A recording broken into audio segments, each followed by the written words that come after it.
시드기야가 왕위에 오를 때 나이가 21세라.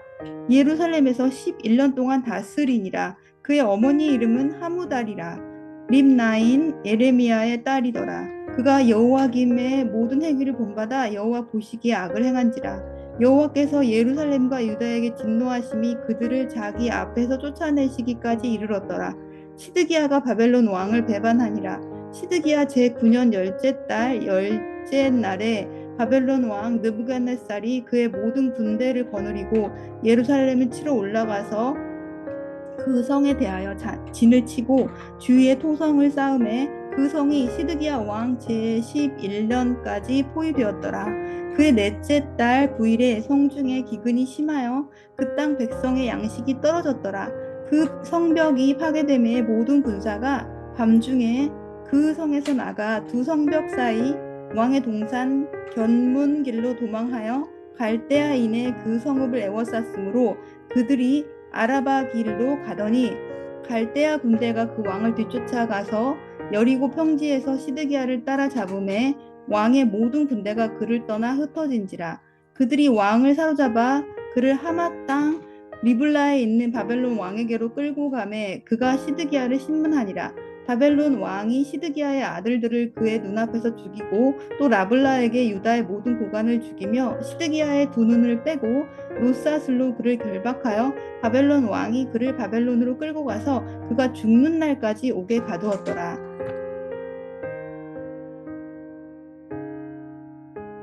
예레미야에게 주신 하나님의 예언은 51장의 말씀으로 끝이 납니다. 오늘 그리고 내일 우리가 살펴보게 될 예레미야 말씀의 제일 마지막 장인 52장은 유다 나라와 이스라엘의 멸망에 대한 보충적인 역사적 사실이 기록되어 있습니다.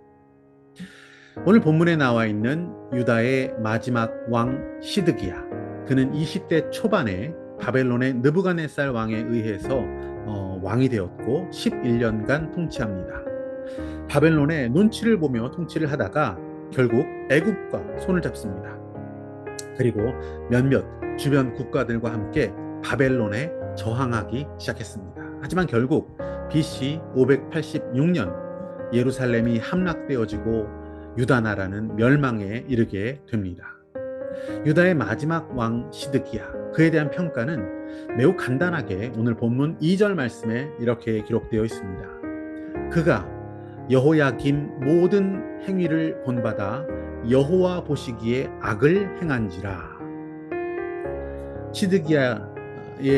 시드기야와 그의 아들, 그 아들 시드기야의 아들들이 있었습니다. 그 아들들과 또 유다의 고관들이 처형당하게 됩니다. 자신의 아들이 죽는 그 비극적인 장면을 시드기야가 보게 됩니다. 그리고 그것을 지켜본 시드기야의 두 눈은 뽑혀지고 그는 바벨론에 끌려갑니다. 그리고 죽을 때까지 감옥에 있게 됩니다. 시드기야는 어쩌다가 이토록 비참한 왕이 되었을까? 다윗으로부터 시작된 유다 나라의 왕조, 이것을 끝나게 해버리는 마지막 인물이 되었던 시드기야. 사실 하나님께서는 이 시드기야에게 여러 번의 기회를 주신 바 있습니다. 적어도 그가 이 왕조의 마지막 왕이 되지는 않을 수 있도록 하나님께서 기회를 주셨습니다. 적어도 하나님은 당신의 뜻을 수차례 이 시드기야에게 예레미야를 통해서 알려주신 바가 있었던 것입니다. 하지만 시드기야는 하나님의 말씀을 듣고도 또 그분의 뜻을 깨닫고도 그대로 따르는, 순종하는 데에는 주저하는 자였습니다. 시드기야는 37장 말씀에서 보시듯이 예레미야를 불러서 유다 나라의 앞날이 어떻게 될 것인가 이렇게 물은 적이 있었습니다. 또 한 번은 시드기야가 시위대 뜰에 잡혀 있는 예레미야를 성전 셋째 문으로 불러서 하나님께서 뭐라고 말씀하시냐 이렇게 물은 바도 있습니다. 시드기야는 하나님의 뜻에 대해서 들을 수 있었습니다. 예레미야가 전해준 그 말씀을 듣고 순종할 수 있는 기회들이 있었습니다. 적어도 그의 아들들이 자신의 눈앞에서 죽는 모습을 보지는 않을 수도 있었습니다. 자신의 눈이 뽑히는 그 극악한 형벌을 받지는 않을 수도 있었던 것입니다. 하지만 시드기야는 하나님 명령에 순종하는 것보다 백성들의 눈치 보는 것이 더 중요했고 또 혹시라도 내가 모욕을 당할까, 내 자존심에 손상이 갈까 걱정스러워서 순종하지 못했던 자였습니다. 그는 믿음이 없었습니다.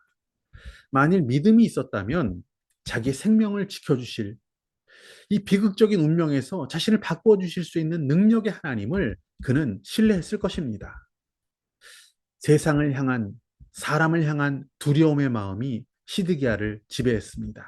결국 하나님 말씀을 순종하지 못하게 만들었던 것입니다. 누군가 매일 하나님의 말씀을 묵상하며 산다고 해서 그가 늘 순종의 삶을 사는 데까지 이어지지는 않을 수도 있습니다. 여기에는 믿음이 필요합니다. 살아계신 하나님께서 역사하실 것을 신뢰했을 때 비로소 마음속에 있는 모든 염려, 두려움을 떨쳐낼 수 있고 삶의 주도권을 하나님께 드릴 수 있습니다. 그때 비로소 우리는 순종할 수 있는 것입니다. 말씀에 대한 지식, 이것은 그저 하나의 정보에 그칠 수도 있다는 것입니다. 순종을 방해하고 있는 내 마음속에 있는 염려, 내 마음속에 있는 두려움은 무엇입니까? 주님은 산상수훈을 통해서 우리의 염려하는 마음을 내려놓아라 이렇게 권하신 바 있습니다. 공중에 나는 저 새를 보라 이렇게 말씀하시죠. 심지도 않고 추수도 안 하고 곳간에 쌓아놓지도 않지만 하나님께서 다 먹이시지 않느냐? 그러면서 우리들에게 너희는 이것들보다 귀하지 아니하냐 이렇게 말씀하십니다. 아궁이에 던져질 들풀 그리고 꽃들도 이렇게 아름답게 하나님께서 입히시는데 왜 걱정하느냐 하물며 너희일까 보냐 라고도 말씀하셨습니다. 염려하지 말고 믿음을 가져라 이렇게 말씀하신 것입니다. 새와 또 풀을 들어서 우리에게 염려하지 말라라고 하신 것에는 분명히 뭔가 깊은 이유가 있다라고 생각합니다. 이 새와 풀, 이것은 우리의 눈과 귀에 늘 머무는 존재들입니다. 아침에 일어나면 새 소리가 들리지 않습니까? 자연스럽게 그 소리를 들을 수 있습니다. 길을 걷다 보면 풀이 이 온갖 아스팔트 틈새를 비집고 자라나는 모습을 보지 않습니까? 염려와 근심, 불순종의 마음이 우리 삶에 끼어들어와서 우리를 괴롭힐 때마다 창을 열고 지저귀는 새의 소리를 들어라. 새를 바라보아라. 그리고 하나님의 말씀을 기억하라. 염려하지 말아라. 이렇게 주님께서 말씀하시는 것 같습니다. 길을 걸으며 그 밟히는 저 풀들을 보면서 그 주님께서도 그곳에서 말씀하십니다. 염려하지 말아라. 주님은 이렇게 우리의 믿음을 염려하지 말고 믿음으로 살라라고 우리를 격려하고 계십니다. 하물며 너희일까 보냐라고 우리를 격려하십니다. 믿음으로 하나님 하실 일을 기대하기를 원합니다. 그리고 순종하며 하나님이 주시는 복을 누리며 살아갈 수 있는 저와 여러분 되시기를 축복합니다.